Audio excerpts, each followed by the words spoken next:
ஒரு fried chicken burger feel ஒரு mushroom தர முடியும்னு சொன்னா உங்களால நம்ப முடியுதா? ஃபர்ஸ்ட் நான் சாப்பிடும்போது என்னால நம்ப முடியல. ஏன்னா அவ்ளோ எக்ஸாக்ட்டா அந்த ஃபீல் எனக்கு குடுத்துச்சு. சூப்பரா ஒரு ஜெல்லா இருந்தது. இந்த ஆயிஸ்டர் மஷ்ரூம் ஃப்ரைட் பர்கர் பண்றதுக்கு ஒரு பவுல்ல மைதா, கார்ன்ஃப்ளவர் எல்லா மசாலாஸ் நான் அத வந்து கமெண்ட் செக்ஷன்ல மென்ஷன் பண்ணியிருப்பேன். தண்ணி கொஞ்சம் கொஞ்சமா சேர்த்து நல்லா மிக்ஸ் பண்ணி லம்ஸே இருக்கக்கூடாது.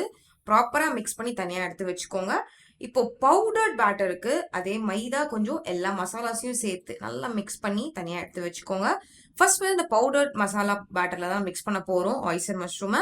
நல்லா மிக்ஸ் பண்ணதுக்கு அப்புறம் இந்த லிக்விட் பேட்டர்ல போட்டு அகைன் நல்லா டிப் பண்ணி எடுத்துக்கிட்டு பிரெட் க்ரம்ஸ்லயும் ஒரு வாட்டி போட்டு நல்லா டிப் பண்ணி எடுத்துக்கிட்டு ஆயில் நல்லா ஹீட் பண்ணி இந்த மஷ்ரூமை ஒன்னொன்னா போட்டு ஃப்ரை பண்ணி எடுக்கலாம். இல்ல மொத்தமா நீங்க பேட்சாவும் போட்டு ஃப்ரை பண்ணி எடுக்கலாம். நல்ல கோல்டன் கலர்ல வரணும். ஃப்ரை சிக்கன் என்ன கலர்ல இருக்குமோ அதே கலர்ல எக்ஸாக்டா நீங்க ஃப்ரை பண்ணி எடுத்துக்கோங்க. எடுத்துக்கிட்டு பர்கர்ல உங்களுக்கு என்னென்ன லேயரிங் என்னென்ன இன்கிரீடியன்ஸ் வேணுமோ நீங்க பர்கர்ல லேயர் பண்ணி வச்சுக்கலாம். நான் யூஸ் பண்ணது வந்து மைனீஸ், லெட்யூஸ், டொமேட்டோ, ஆனியனை ஒரு வாட்டி ஆயில நல்லா ஃப்ரை பண்ணி எடுத்து அதையும் யூஸ் பண்ணியிருக்கேன். நல்ல ஒரு ஸ்வீட்டான ஒரு டெக்ஸ்டர் லேயர் அது கொடுத்துச்சு. ஸோ உங்களுக்கு வேணும் நீங்க அதையும் ஆட் பண்ணிக்கலாம். எல்லாத்தையும் லேயர் பண்ணி ஒரு பைட் கண்டிப்பா நீங்க ட்ரை பண்ணணும். ட்ரை பண்ணி பார்த்துட்டு எப்படி இருக்குன்னு சொல்லுங்க.